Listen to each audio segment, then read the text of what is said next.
far as emotional. He went through it all. And so he knows what we're going through. And through him, we can overcome anything. And that's what this sermon series is about, is through him. Don't forget that part. Don't miss that part. It's through him. When we rely on his power, his strength, his grace, his mercy, then we can truly overcome. So today, Whitney Fuller is going to share her testimony and give her a good warm welcome this morning as she comes up.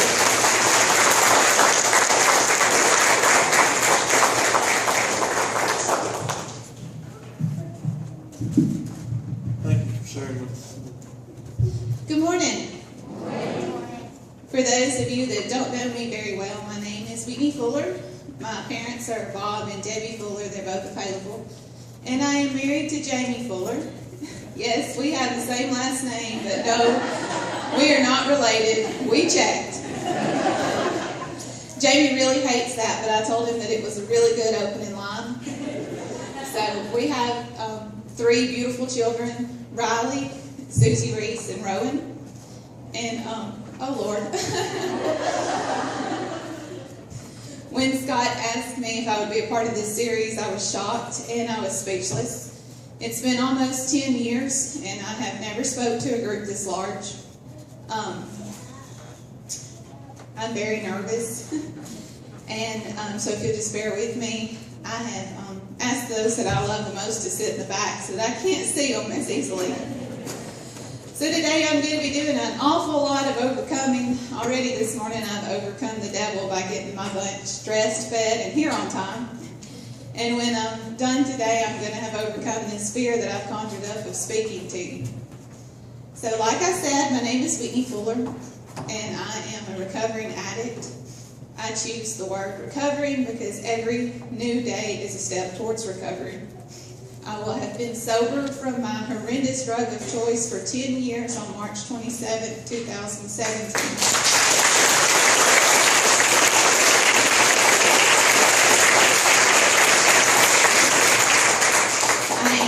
No longer scared of my story, and I don't fear my past.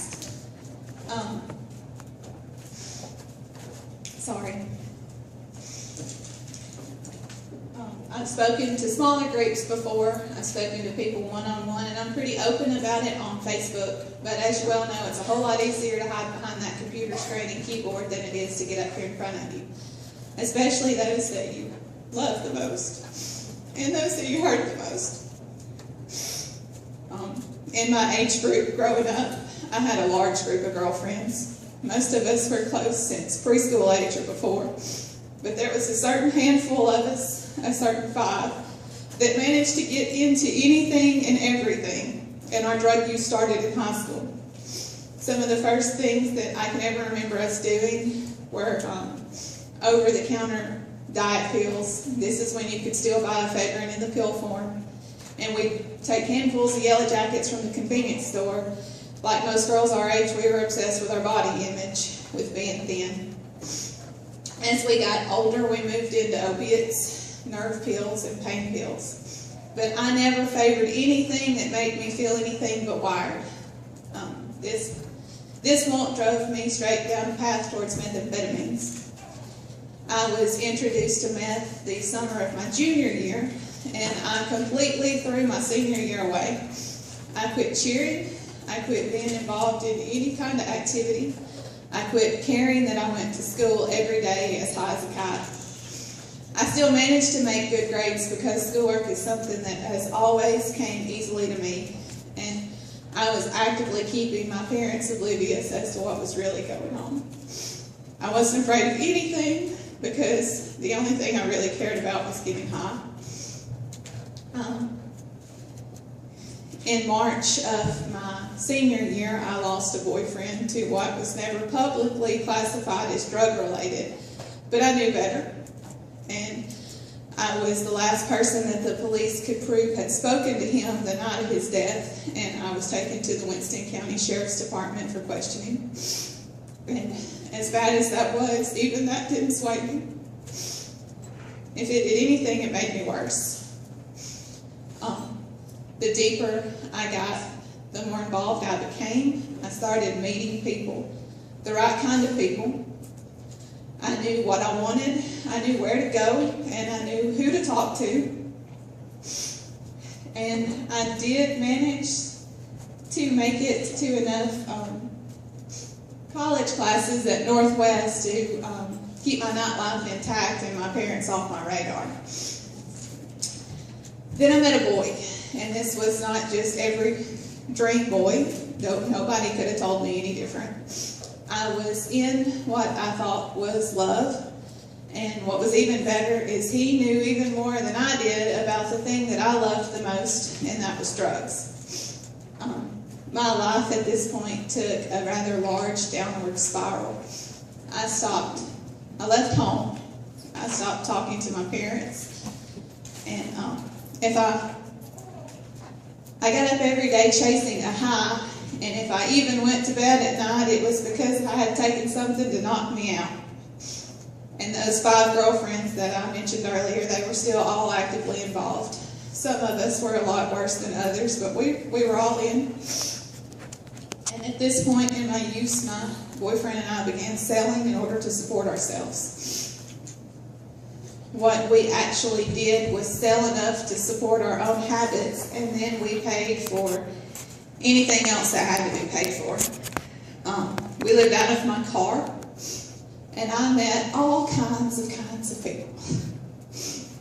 This went on to this severe extent for over a 9-month period, and then the levee broke. We had nothing, no money, no food, no place to live, and I was ready to go back to the life that I knew was normal, and I prepared myself to do so. And when I mentioned this to my boyfriend, it didn't go over well. So I went home on the morning of March 27th, very shaken, and when my mother came to the door, I'll never forget the look on her face. All I could say was, I'm sorry, and I'll spend the rest of my life making it up to her, because she's the most wonderful person I've ever known. I went to bed that morning and I slept for over 24 hours before somebody poked me to make sure I wasn't dead. And then I met with Roger Birch and the Freedom Hills program here in Haleville. Roger is a wonderful, wonderful person, and he means the world to me. But if you know him at all, you know that he sugarcoats absolutely nothing. I'd known Roger for a long time before my drug use, and his tough love approach was hard for me to swallow, but it was exactly what I needed. He didn't mess around, and he didn't allow me to. And my boyfriend and I both enrolled in his classes, and we began going to AA meetings. I didn't take the traditional 12-step method as I should, but I relied more on my higher power, which was God, and my family. And I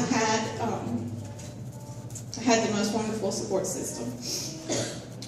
My mother and my best friend, Janelle, they made amazing accountability partners because they didn't let me out of their sight.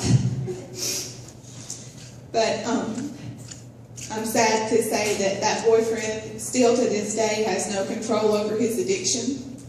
He's been in and out of rehab and prison, and he's currently serving time for some pretty serious charges. But my story goes much further than my drug use, because I found out that I was pregnant about 3 months into my sobriety.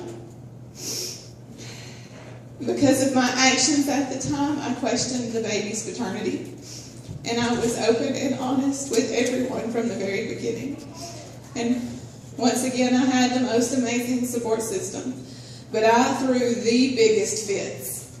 I ranted and raved, and I even tossed out the idea that somebody should be prepared to take this baby from me, because I had absolutely no faith in my ability to be a mother. But Riley was born 4 weeks early on Valentine's Day, after 4 weeks on bed rest.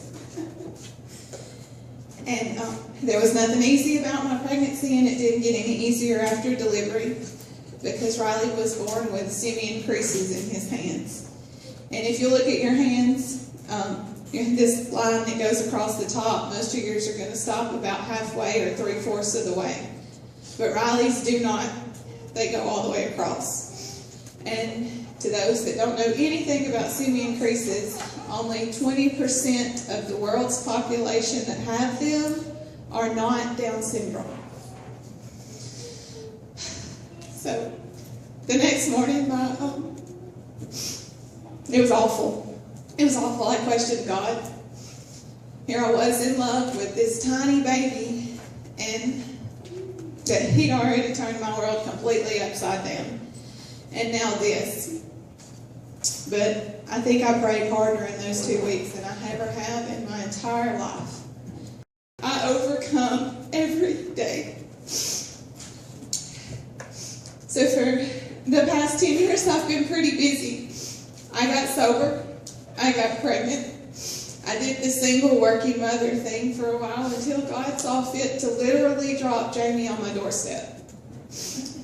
The first time that Riley ever met Jamie, it was a complete disaster. Anything that could have went wrong that night did, and when Jamie left, I told him that if he never came back, I completely understood. But he did come back. He came back the next day and the next. And I am more than positive that Jamie is mine and Riley's biggest blessing. And with Jamie came the blessing of Susie Reese and now Rowan.